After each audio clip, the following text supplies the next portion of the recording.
Hindi pa man nagsisimula ang laban, ngunit mukhang may popolote na sa kangkungan. Isa sa mga kasong inihain para ma-impeach si VP Sara, tiyak na ibabasura lang.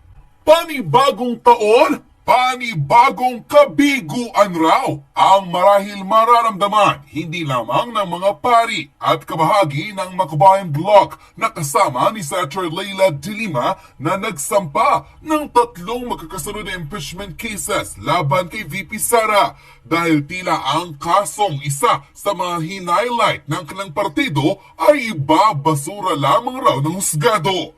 Ito ang kinumpirma ng isa sa mga veteranong abogado at former palace spokesperson at legal counsel na si Attorney Salvador Panelo, kung saan nanindigan na mahihirapan ng ilang magkakariwang grupo na mapatunayan ang kanilang aligasyon na misuse ang ginawa ni VP Sara sa kanyang confidential fund na unang nanggaling sa opisina ng Pangulo. Sa kanyang naging live video, ipiniliwanag mismo ni Secretary Panelo kung papaano hindi tatanggapin ng korte ang isa sa mga kaso o grounds na isinampa kay VP Sara para mapatalsik ito bilang Vice Presidente ng bansa.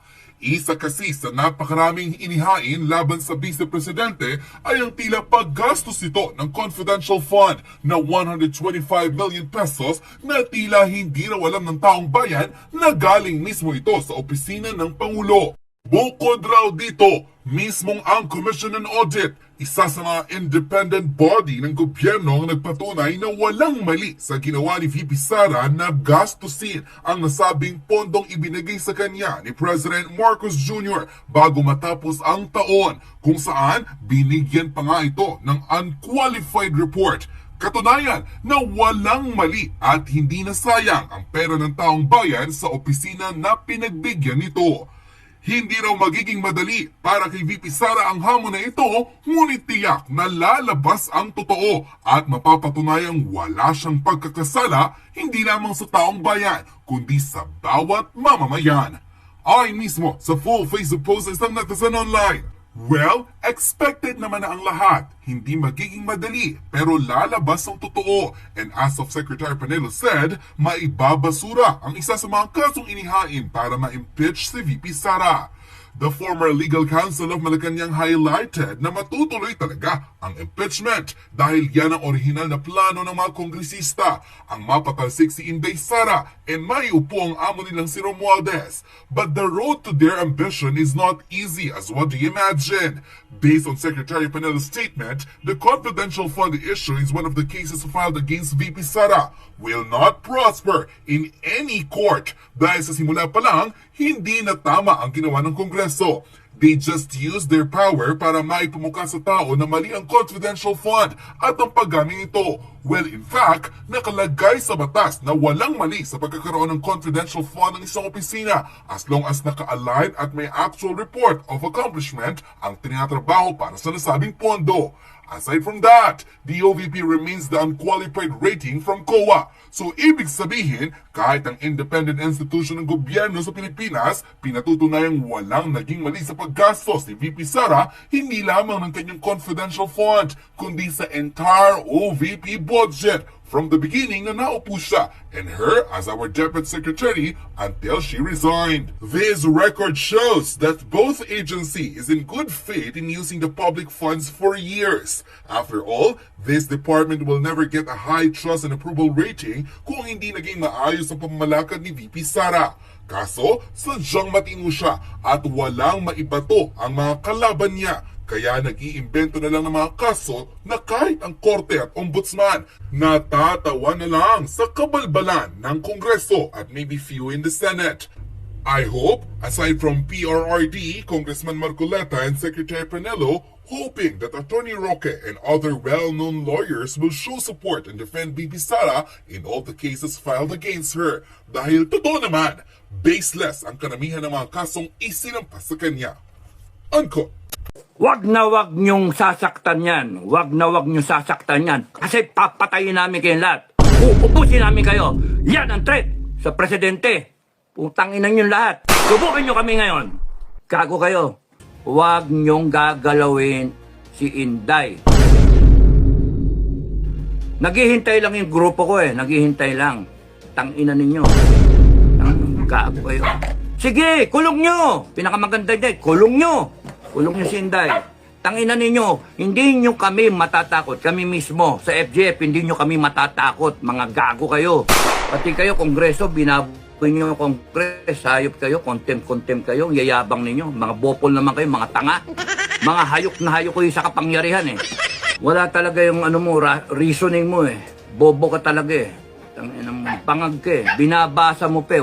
Hindi galing sa puso eh. Binabasa mo eh. Hindi mo ginaya si Duterte eh. No? You still respect tong tanga na to, kahit tanga, you still respect her because she is the vice president. She was elected by the people. Is she a threat to national security? Of course not! Putangin na sino nag-a-advise dyan sa presidente, national threat, no? Ang threat to national security is a president na nagdodroga. That is a threat to national security. Corruption is a threat to national security. Corruption, a threat to national security. Kasi pagka nagnanakaw ka, hindi umaabot sa mga kababayan natin ang dapat na serbisyo. Hindi nabibili ng armed forces yung kanyang dapat bilhin na equipment. Therefore, mahina yung armed forces. Kaya threat to national security. Hindi nagagawa ng gobyerno yung dapat niyang gawin in terms of services, in terms of delivery ng mga dapat, basic needs. Yung food security natin, import tayo ng import. Therefore, yung pagnanakaw ng Congress is a threat to national security. Yung droga na yan is a threat to national security. Mga hinayo pa kayo? Congress is a threat to national security. Yung ginagawa yan, nandyan yung nga NPA. That is a threat to national security. Bopol, kayong lahat. Ina ninyo, tapos pipilit nyo, Inday is a threat to national security. No, Inday is a threat to your political ambition. Mga gago. Tangina nyo, gagaguhin yung taong bayan. Inday Sara Duterte is a threat to your political ambition. Is a threat to your activities of corruption. Tangina nyo. And we will polarize. Para kay Inday, maggago kayo. Gago talaga kayo. Gigil na gigil ako eh. O nagsalita ang Duterte, sabi ni Digong, na kakusapin niya AFP. No, kakusapin niya AFP. Tapos nun inaano niya, binabalik niya doon sa mga pera-pera. Because kung lahat kayo nakikinig sa akin, doon kayo pumunta kay Marcos. Ibig sabihin ni Duterte, you demand the explanation. You demand. Tanginang yan. Itong Marcos na to, gagamitin mo ngayon yung konstitusyon. Ha? Gagamitin niyo yung konstitusyon laban doon sa kay Sara. Si Inday Sara nga, she's implementing the constitution. She's abiding by the constitution. Kaya kayo nandyan pa. Kasi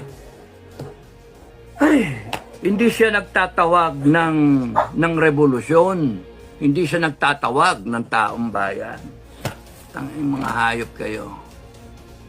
Sinabi ko again, Marcos and everyone na connected with Marcos, kaya kayo nandyan, kasi ang mga Duterte, whether they are hesitant or not, ay hindi pa tumatawag ng talagang totoong tao, people power. Wala. Minadinig ba kayo? Lumabas na kayo sa kalsada at tapusin na natin to? Minadinig ba kayo? Ang nagtatawag lang, mga vlogger. No? Mga supporter ng vlogger. Mga nananawagan. Supporter na tayo, labas na tayo. Hindi nyo nga. Kaya nga nakakainis ang Pilipinas eh. Nakakainis. So una kay Inday, yung statement ni Inday.